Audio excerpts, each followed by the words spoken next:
ইতিহাস যেমনটা আমরা জানি তা মূলত বইয়ে লিপিবদ্ধ। গ্রিক গণতন্ত্র, রোমান প্রজাতন্ত্র বা মেসোপটেমিয়ার উরুক শহরের গল্প, কিন্তু এগুলো মানবজাতির সম্পূর্ণ গল্পের একটি ক্ষুদ্র অংশ মাত্র। প্রায় ৩ লক্ষ বছর আগে আমাদের প্রজাতি হোমোসেপিয়েন্স পৃথিবীতে আবির্ভূত হয়েছিল, কিন্তু সেই দীর্ঘ সময়ের বেশিরভাগ জুড়ে আমাদের পূর্বপুরুষরা ছিল যাযাবর, শিকারী, সংগ্রাহক, যারা বন্য সম্পদ ব্যবহার করে ছোট ছোট দলে জীবনযাপন করত। তাদের জীবনযাত্রা প্রত্নতত্ত্বে কোনো স্থায়ী চিহ্ন রাখেনি। প্রায় ১২,০০০ বছর আগে শেষ বরফ যুগের সমাপ্তির পর মানব সমাজ চাষাবাদ ও পশুপালনে রূপান্তরিত হয়। এই নিওলিথিক বিপ্লবের ফলেই স্থায়ী জনবসতি, সংগঠিত রাষ্ট্র এবং লেখার সূচনা হয়। কিন্তু মানব অস্তিত্বের এই বিকাশ তার মোট সময়ের মাত্র ২% অংশ জুড়ে রয়েছে। তাহলে বাকি ৯৮% সময়ে কি ঘটেছিল? সেই হারিয়ে যাওয়া সময়ের গভীরতা এখনো অজানা। তো আজকের ভিডিওতে সেই হারিয়ে যাওয়া গভীর সময়ের কিছুটা অংশ খুঁজে দেখার চেষ্টা করব।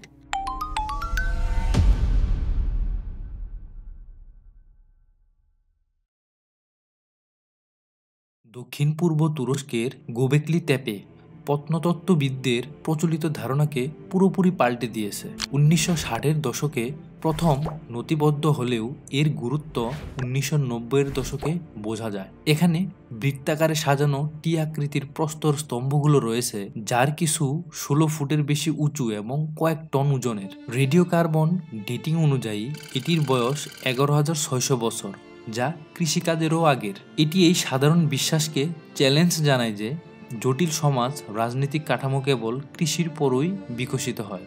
কিন্তু গোবেকলি তেপে প্রমাণ করে শিকারী সংগ্রাহক সমাজও একটি সমন্বিত উপায়ে স্থাপত্যের কাজ করতে সক্ষম ছিল। এটি ইঙ্গিত দেয় স্মৃতিস্তম্ভের নির্মাণ কৃষিকাজের দিকে পরিচালিত করেছিল, তার দ্বারা অনুপ্রাণিত হয়ে নয়। এই অনুমান আরও গভীর হয় যখন আমরা জানি যে প্রায় ১০,০০০ বছর আগে কোনো অজানা কারণে স্থানটি ইচ্ছাকৃতভাবে মাটির নিচে চাপা দেওয়া হয়েছিল। কারাহান তেপে, নেভালিকরি এর মতো সমসাময়িক বসতিগুলোর তুলনামূলক অধ্যয়ন থেকে আমরা একটি বৃহত্তর সাংস্কৃতিক কমপ্লেক্সের প্রমাণ পাই, যাকে প্রস্তর পাহাড় হিসেবেও আলোচনা করা যেতে পারে। ইন্দোনেশিয়ার পশ্চিম জাভাতে অবস্থিত মাউন্ট পাডাং প্রথমে একটি সাধারণ মেগালিথিক সোপান হিসেবে বিবেচিত হয়েছিল, যার বয়স প্রায় ৩,০০০ বছর। কিন্তু পরবর্তীতে ভূতাত্ত্বিক জরিপগুলো মাটির নিচে আরও কয়েকটি স্তর, প্রকোষ্ঠ এবং প্রাচীর খুঁজে পায়। কিছু গভীর রেডিও কার্বন ডেটিং অনুযায়ী এটির বয়স ২০,০০০ বছর পর্যন্ত হতে পারে। এই দাবি প্রত্নতাত্ত্বিক সম্প্রদায়ের মধ্যে ব্যাপক বিতর্কের জন্ম দেয়, যদিও পদ্ধতিগত উদ্যোগের কারণে সম্পর্কিত গবেষণাটি প্রত্যাহার করা হয়েছে। তবুও উপলব্ধ তথ্য এই স্থানটির উচ্চ স্তরের পরিশীলতার প্রমাণ দেয়। এর সঠিক কালানুক্রম যাই হোক না কেন, মাউন্ট পাডাং এমন এক প্রকৌশলের উদাহরণ যা হাজার হাজার বছর ধরে টিকে আছে। এর আসল উদ্দেশ্য আজও একটি রহস্য ঘেরা অজানা তথ্য।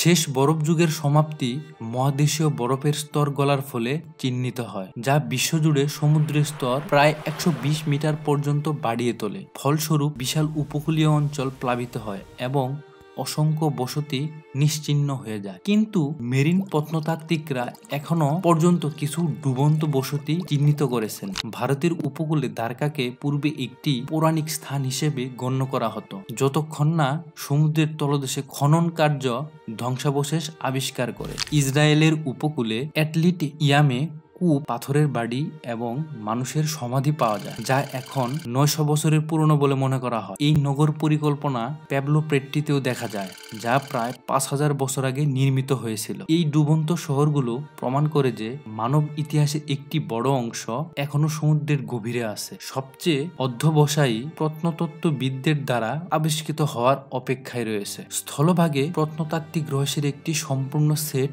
সহজ ব্যাখ্যার বাইরে থেকে যায়, যার সবচেয়ে আকর্ষণীয় উদাহরণ হলো খুব ভারী এবং অবিশ্বাস্যভাবে সুনির্দিষ্ট মেগালিথিক প্রস্তর স্মৃতিস্তম্ভগুলোর পদ্ধতিগত নির্মাণ। লেবাননের বালবেকে প্রায় ৮,০০০ টন ওজনের ৩টি চুনাপাথরের খণ্ড অবিশ্বাস্য নির্ভুলতার সাথে বহন করে স্থাপন করা হয়েছিল। পেরুর সাকসে হুয়ামান দুর্গে বিশাল বহুজাতীয় খণ্ডগুলো এত শক্তভাবে একত্র করা হয়েছে যে সেগুলোর মাঝে কাগজও ঢোকানো যায় না। বলিভিয়ায় অবস্থিত পোমাপুস্কু প্রত্নতাত্ত্বিক স্থানটি পাথরের কাজের এমন পরিশীলতার একটি উদাহরণ যা বর্তমান পৃথিবীর প্রায় অন্য কোথাও দেখা যায় না। খণ্ডগুলো এমনভাবে নির্ভুলতার সাথে খোদাই করা হয়েছিল যে সেগুলো একসাথে সঠিকভাবে স্থাপিত হয় এবং এর চূড়ান্ত ফিনিশিং ছিল অত্যন্ত নিখুঁত পলিশ করা পৃষ্ঠ। ইংল্যান্ডের স্টোনহেঞ্জ এবং মাল্টার লিওলিথিক মন্দির এর মতো আরো ঐতিহ্যগতভাবে সম্মানিত স্থানগুলোতেও একই ধরনের জিনিস দেখা যায়। প্রচলিত প্রত্নতাত্ত্বিক সাহিত্যে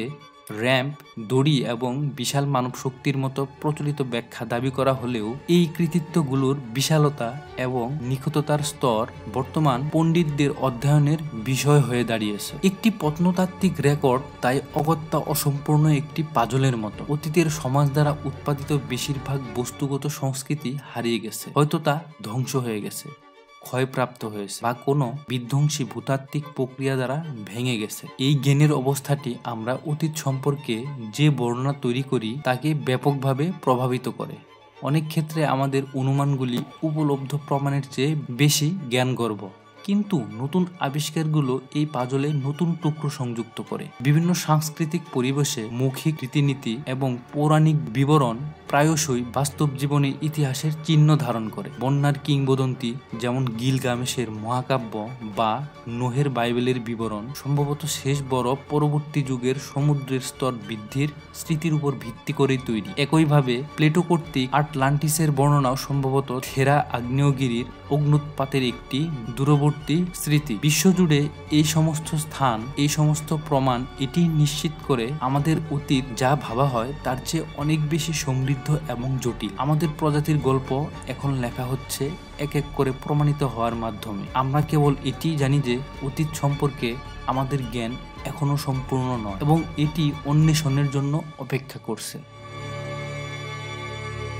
তো আজ এই পর্যন্তই। যদি ভিডিওটি ভালো লাগে তাহলে অবশ্যই আমাদের চ্যানেলটি সাবস্ক্রাইব করে আমাদের পাশেই থাকুন। ধন্যবাদ সবাইকে।